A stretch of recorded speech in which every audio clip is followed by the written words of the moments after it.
Well, we're talking all about communication this week, and this episode is going to focus on two specific things. Number one, what we can do if we find we are communicating emotionally, and what we can do if someone else is communicating emotionally with us. You see, we need a balance of healthy, mindful communication and healthy emotional communication. So let's explore this right now.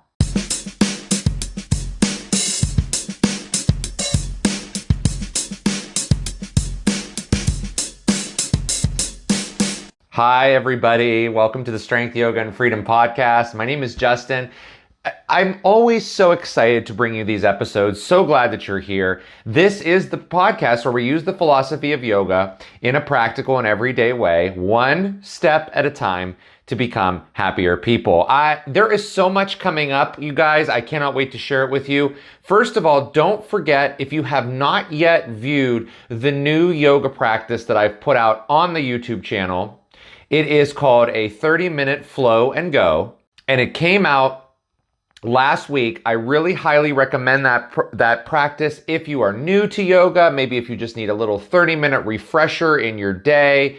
It's a great one. Check that out. Next week, by the way, we are going to have rewind episodes airing, and I really, really love rewind episodes because rewind episodes give you the ability to go back and take a look at the things we've talked about in the past on this podcast and refresh ourselves on them, because then we can keep everything we're learning day in and day out, one day at a time, in the forefront, because this is the stuff that is going to create hopefully a little more happiness in your life. And the two episodes coming out are going to be all about the fear of missing out, FOMO, and we're also going to talk about the 4 things we do that lead to self-betrayal and people-pleasing. So great episodes that we've already aired that will re-air next week. So keep your eye out for those things. And also be sure to look at all of the links in the description of this podcast, or if you're on YouTube, in the description of the video, for all great stuff like Instagram, following me for Instagram, signing up for our newsletter, the wonderful Kenzie and her sweet treats that you can order for any occasion. Check all that stuff out. So let's get to today's episode,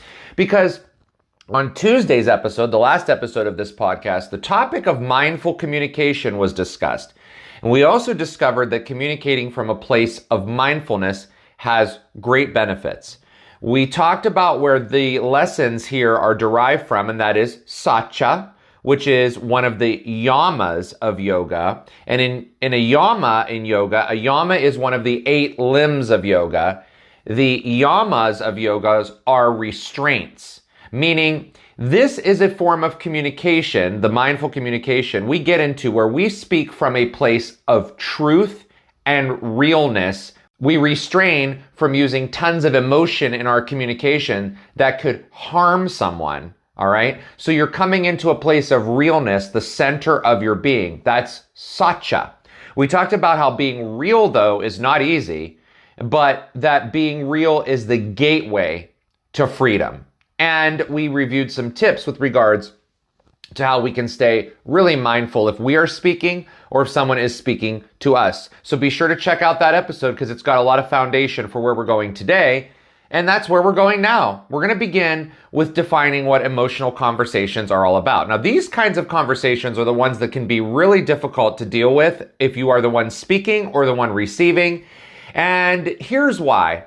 Because when you start practicing mindful communication, like we talked about in the last episode, you are starting to rewire your brain to start being able to process what you are saying before you say it. And you begin to choose your words very carefully. So these conversations that are more emotional in nature tend to be more difficult because our brains are not generally wired to stop and think and pause before we say things and speak things that are of a difficult nature. And we're going to talk a little bit about this in a moment. You're also speaking your truth when it comes to more mindful conversations than you are emotional conversations. But as I mentioned in that last episode, mindful communication and emotional communications cross over many, many times. Emotional conversations are those difficult conversations you might have to have where a lot of feelings are involved. You like maybe setting boundaries over things, maybe breaking up with someone or ending relationships, or maybe you're communicating to someone else how you are feeling and why you are feeling a certain way. And we're going to kind of address all of this today. So let's start there. Let's start with us being the ones who are doing the emotional communication. So we're going to be the speaker as we begin this. And if you find that you get yourself, this is number one, if you find that you get yourself into a situation where your feelings are at the forefront, which they inevitably will. I mean, it's never going to change, right? You can rewire your brain to change how you are speaking, in those kinds of conversations, but you're not ever going to rewire your brain to not have feelings because it just doesn't work that way. When you do this, though, when your feelings are in the forefront and you're speaking with your feelings, your body is in a different state. It begins to have these alarm bells that sound and your stress hormones escalate. And that's what causes fight or flight responses. When this happens, you almost feel like you're out of your mind when you're speaking. Have you ever felt like that? You get so emotionally charged that when you start speaking, you don't even know the words that are coming out of your mouth. And you say this often to yourself, right? You'll say things like, I don't even know what I'm saying. I don't even know what I'm saying. Because we're in a different state in our body. You can't even help yourself sometimes. An example of this is if you're in a situation where something upsets you, right? You're waiting in line, for example, for something like coffee in a local coffee shop, but you're also running late. So now here comes the alarm bells in your body. You're stressed because you're late. You're stressed because you have to wait in line now. All the things that you have to do for the day, they're piling up. You know, every minute counts, blah, blah, blah, blah, blah. So your emotions start to rise, and then everyone ahead of you in line is getting annoying. It's like that maybe when you're driving too. Did you ever notice that all the lights are red when you're in a hurry? That's not really the case. That's not really true. It's your thinking that the lights are all red when you're in a hurry. Let's go back to that coffee shop and take a look at when you finally get up to the counter and the employee takes your order. But because you're so emotional and you're focused solely on getting to where you're going, you're so hasty and you're quick with your speech, and then you get the coffee and maybe there's a mistake. So now here comes all that verbal dialogue that's not really pleasant towards the person who's working at the coffee shop. You see, that coffee shop has made mistakes before, but today, for you, it's just too much. And out comes the nasty dialogue. And not just out loud, because it could come out loud, but also in your head, you're saying those things to yourself. That's number one. And then number two, you could use this for any example. Like I used driving as an example. You also might use this if you see maybe your spouse leave their shoes where someone will trip, and you've had conversations with your spouse about this. And on most days, maybe it doesn't matter that much and you just move them out of the way. But today, if your emotions are on high alert, they're going to piss you off even more. And all of a sudden, when you see your spouse, maybe the name calling begins. And you see, that's where emotional dialogue can get you into a little bit of trouble. Now, I want to say this. Emotions are normal and feelings are normal. In fact, psychologists will tell you that feeling emotions are extremely important. And I think we all know as human beings too, that feeling emotions are super important. The mistake we all make though, is that we think something is wrong when we feel negative emotions. And then we start to act out on them in a negative way because we feel like we need to feel better. Because those emotions don't feel good, right? And that's what we do. When we get into situations where something doesn't feel good, we as human beings want to feel better quickly because we don't like the feelings. And that's what happens in these types of situations too. When we're talking to people, we don't like the feelings, so we're going to start to say things or blurt things out that are going to hurt others, but maybe make us feel better. But I want you to start looking at negative feelings as a positive, as natural, as practicing satya, truthfulness. Because when you do that, you are going to shift your mindset over time to understand that what you are feeling is super normal and you do not need to take those feelings out on innocent people. We are human. We will make mistakes. So give yourself grace, be easy on yourself, but also know that the more you fight feelings and you run from them, the more you are going to lash out verbally at other people. It's important to feel feelings, but it is also important to know how you act on those feelings. More on that in a minute. But I also want to say one more thing about communicating emotionally before we talk about if someone else is doing this to you. If you have to have a hard conversation with someone that will be emotionally charged for yourself or the other person, like maybe breaking up or ending a relationship, having to terminate someone's employment, and let me just say this. I myself have had to terminate employment for people many, many times, being in management for almost 20 years.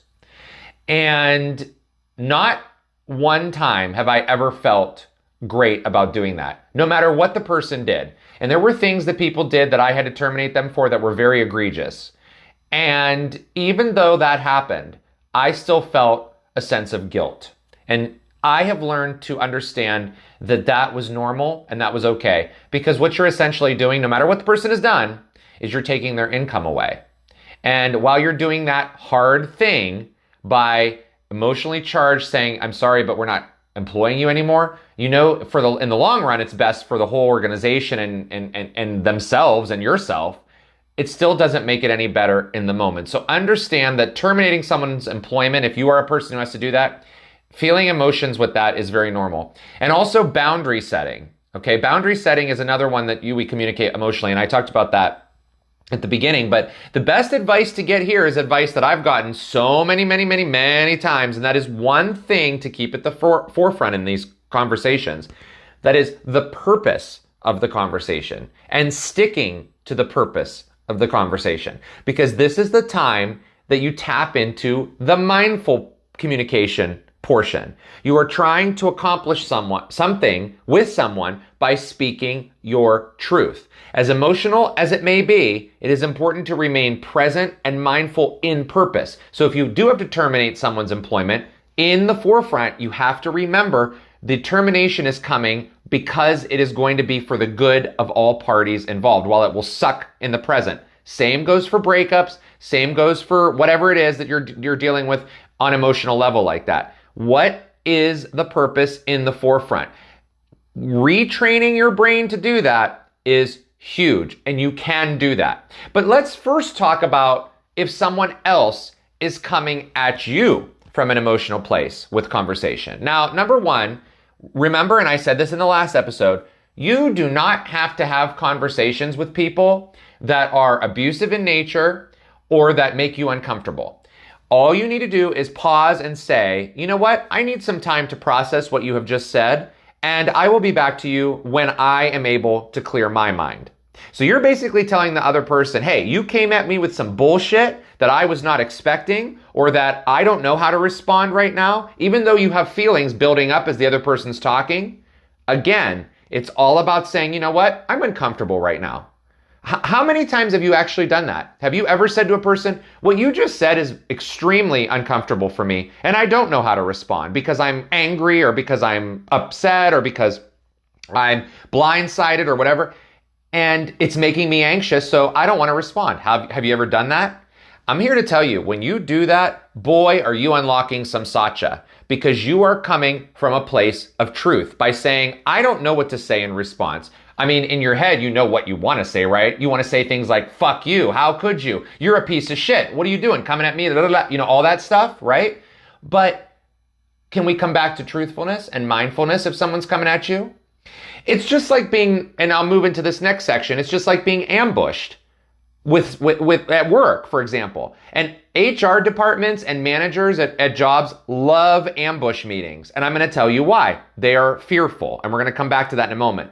But realize the same thing happens when the HR department wants to talk to you, or the manager or the supervisor, whomever it is, wants to talk to you. If they pull you into a meeting to discuss something you are not prepared for, you have every right to say, excuse me, I am not prepared for a conversation like this. And in order to honor myself and you, and this organization, so I can give you the best answers, we're going to stop this meeting now, and we will revisit it when I am not so overwhelmed and I'm not so nervous as you have brought me in here and ambushed me without any warning. So so I can collect myself and give you the answers you need. We will return when I'm ready to return.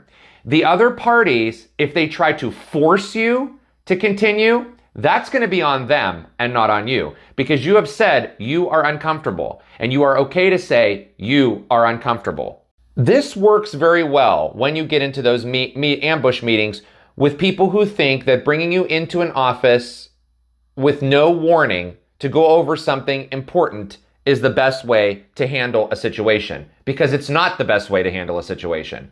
As I mentioned, when people do that, they do that out of fear, because they don't want to tell you why you're going to go into a meeting, because they don't want you to go into your mind and start to think about answers or think about ways to get out of whatever they're going to talk to you about, right? That's why they do that. They don't want you to cause a scene, essentially, which is cowardly, to be honest. It's very cowardly. So you, as a person, have the right to say, I am not going to continue this conversation. You are more than someone pulling you into a meeting and not telling you why. You are honorable. You do not have to go into any closed room with any person that makes you feel uncomfortable. And that's not just at work, that's outside of work too. If you feel uncomfortable, say so and end the meeting. Same goes with personal conversations that can be ambushed. Do not ask the other person who's coming at you to calm down, because we know that that's going to make it worse. Telling someone to calm down when they're in an emotionally charged state is the worst thing you can say. Once they've gone through all their verbal diarrhea and they've spewed it out on you and you're just sitting there, you are more than welcome to say again, hey, listen, once you have started to calm down and you can say things that are of rational nature, we will continue this conversation. Or when you can stop name calling, we will continue the conversation. Or when you can stop swearing, we can continue. Whatever your boundary is, you do not have to stay in the conversation. So many of us feel like we need to stay in the conversation because we want to finish and deal with deal with that situation right now, so we'll feel better about it. But the opposite is so true. You don't have to stay in it if the conversation is not going a way that's going to be productive whatsoever. The switch that gives you the ability to stay present is really important when it comes to you communicating with someone emotionally, or if they're communicating with you, vice versa. And one last thing I'm going to say about that is that it is important to be able to communicate your feelings. Okay? It is very important to be able to communicate your feelings. I believe that if you are truly communicating your feelings, you are doing it directly with someone who you know you can trust. Some may call this venting, and I believe it's important to have people in your life who you can vent to, right? Where you can talk about anything or anyone without judgment. If you have a person or two in your life that's like this, where you can go to complain about that line in the coffee shop or the irritating day at work or the way you were treated by your friend or your coworker or whatever, is so important. It's very healthy and it's very normal to express your feelings to someone you trust. Now, what can be unhealthy and where mistakes can come, is that expressing your feelings to someone in the moment before you process the feelings can get you into trouble. That's the difference. It's not the feelings that are the issue. It is how you react that is the issue. Training yourself, like you've trained yourself to go onto your phone and use your cell phone. Training yourself to change how you communicate, like you trained yourself to drive a car, to turn on lights, to stop for the coffee in the morning, to reach for the alcohol if you feel shitty, or to do the job you have to do. You've trained yourself to do all those things, haven't you? Then you can train yourself to change how you react when it comes to emotional conversation. You've proved that you can train yourself to do things by all those things I've listed. It's that this is a harder thing to train yourself to do, and you have to be present to do it. Feelings are good. Feelings are normal. Feelings are extremely healthy. How you handle them is a whole different story. And not every conversation you have is meant for everyone else's ears. So often we think that if we talk about something or someone when they are not in our presence or something, or you're not in the place that you're talking about or whatever, so often we think that that's gossiping or being an awful person. But I'm going to tell you something right now. Wouldn't you rather work through something with regards to someone else or something else and then honor that other person by speaking mindfully to them instead of being an asshole to them? Give yourself permission to do this, my friends, but watch out for patterns. If you're constantly complaining about someone else or everyone else, and you're talking about everybody else all the time, that's when it's time to reevaluate things. But working through things for yourself with another person is none of anyone else's business. None of their business. Now, I've had to work really hard to understand this myself. And now I am to a point where if someone wants to talk about me behind my back and discuss things about me so that they can work through their own shit and then come back and treat me more honorably, I am all for it. I'd rather have you do that than bitch and whine and scream and complain and take out all your crap on me. Coming at me with your bullshit is way less effective than you working through your bullshit while I'm not around. Because guess what, my friends? Your feelings and what others bring up in you is never about them. It is about you and how you handle yourself in this world. So if I bring up certain feelings and you need to discuss them with someone else, that is not my business. That has nothing to do with me. That is all about you. So I want you to start thinking about when you have to work through things emotionally, do it when the other people that are involved are not around, so that when you can talk to them, you treat them honorably.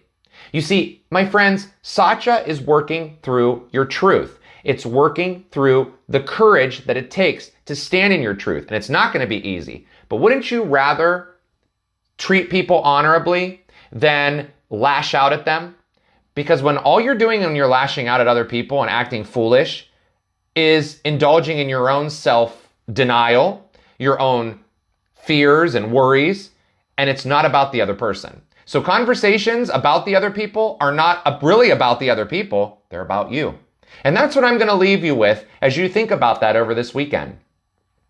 Where are you having these emotional conversations? How are you having them? And how are you reacting when someone has them with you? I hope that these tips and tricks gave you some great things to think about. And until I see you next time, I hope that wherever you're at, however you're communicating, you're finding a lot of communication and within yourself, and you're diving within yourself, because you deserve to understand yourself so that you can live your happiest life. See you next time. Okay, one last thing. The content in the Strength, Yoga, and Freedom podcast is not intended as a replacement or a substitution for the advice of any medical professional, like a physician, a psychologist, or a qualified therapist, or any other medical professional. It is intended for educational and entertainment purposes only.